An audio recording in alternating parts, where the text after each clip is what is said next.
आकाश ने जब सूरज को गोली मारा तो सूरज बुरी तरीके से घायल हो जाएगा।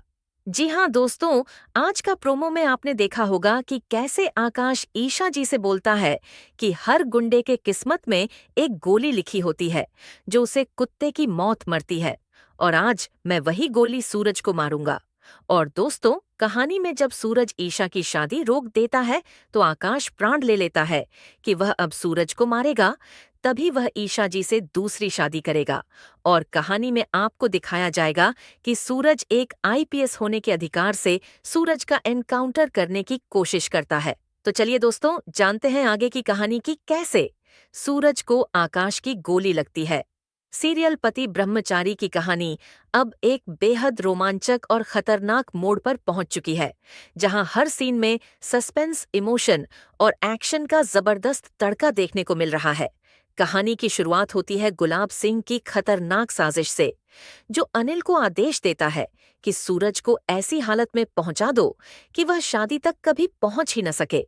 अनिल बिना देर किए अस्पताल पहुंचता है और मौका देखकर सूरज की ऑक्सीजन पाइप बंद कर देता है ताकि उसकी सांसें हमेशा के लिए थम जाएं। लेकिन किस्मत को कुछ और ही मंजूर होता है, क्योंकि थोड़ी देर बाद सूरज होश में आ जाता है और अपनी आखिरी ताकत जुटाकर अस्पताल से निकल पड़ता है। उसका सिर्फ एक ही मकसद होता है, ईशा की शादी को हर हाल में रोकना। दूसरी तरफ शादी का मंडप पूरी तरह से सजा हुआ है, जहां ईशा दुल्हन के जोड़े में बैठी है, लेकिन उसके चेहरे पर खुशी की जगह डर और बेचैनी साफ नजर आ रही है। जबकि आकाश दूल्हे के रूप में तैयार होकर भी अंदर से गुस्से और तनाव में जल रहा होता है। तभी अचानक मंडप में हलचल मच जाती है जब घायल हालत में सूरज वहां पहुंच जाता है।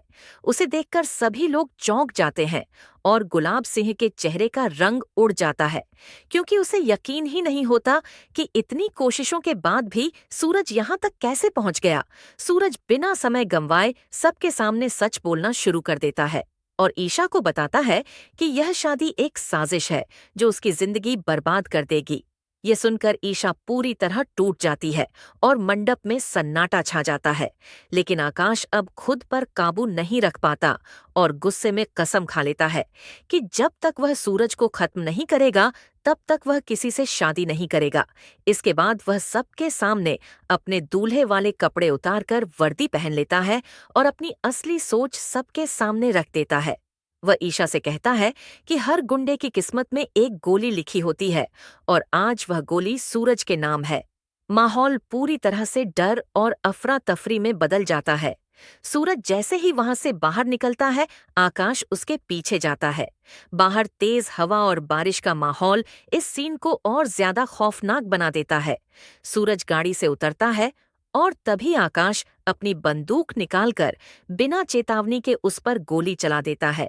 गोली सूरज के पैर में लगती है और वह दर्द से तड़पते हुए जमीन पर गिर जाता है। ये सब ईशा अपनी आंखों के सामने देखती है और जोर जोर से रोते हुए सूरज के पास भागती है। उसके हाथ कांप रहे होते हैं और वह उसे संभालने की कोशिश करती है, जबकि सूरज धीरे धीरे बेहोश होने लगता है। लेकिन जाने से पहले वह ईशा का हाथ पकड़कर उसे मजबूत रहने के लिए कहता है। वहां मौजूद लोग डर के मारे इधर उधर भागने लगते हैं और माहौल पूरी तरह बेकाबू हो जाता है। तुरंत सूरज को अस्पताल ले जाया जाता है, जहां डॉक्टर उसकी हालत को गंभीर बताते हैं। दूसरी तरफ जैसे ही सूरज की टाई माँ को इस घटना की खबर मिलती है, वह घबरा जाती है और बिना समय गंवाए अस्पताल पहुंचती है। अस्पताल के बाहर का सीन बेहद इमोशनल हो जाता है, जहां ईशा और टाई माँ दोनों ही सूरज के लिए दुआ कर रही होती हैं। लेकिन कहानी यहीं खत्म नहीं होती, क्योंकि आकाश ने भले ही सूरज को गोली मार दी हो, लेकिन अब उसकी मुश्किलें बढ़ने वाली हैं, क्योंकि पुलिस इस मामले में शामिल हो चुकी है और गुलाब सिंह भी डर के साए में आ गया है कि कहीं उसका सच सामने न आ जाए। अब आगे कहानी में यह देखना दिलचस्प होगा कि क्या सूरज ठीक होकर वापस आएगा और क्या वह फिर से ईशा की जिंदगी बचा पाएगा। क्या ईशा आकाश के खिलाफ खड़ी होगी या फिर हालात उसे फिर से मजबूर कर देंगे।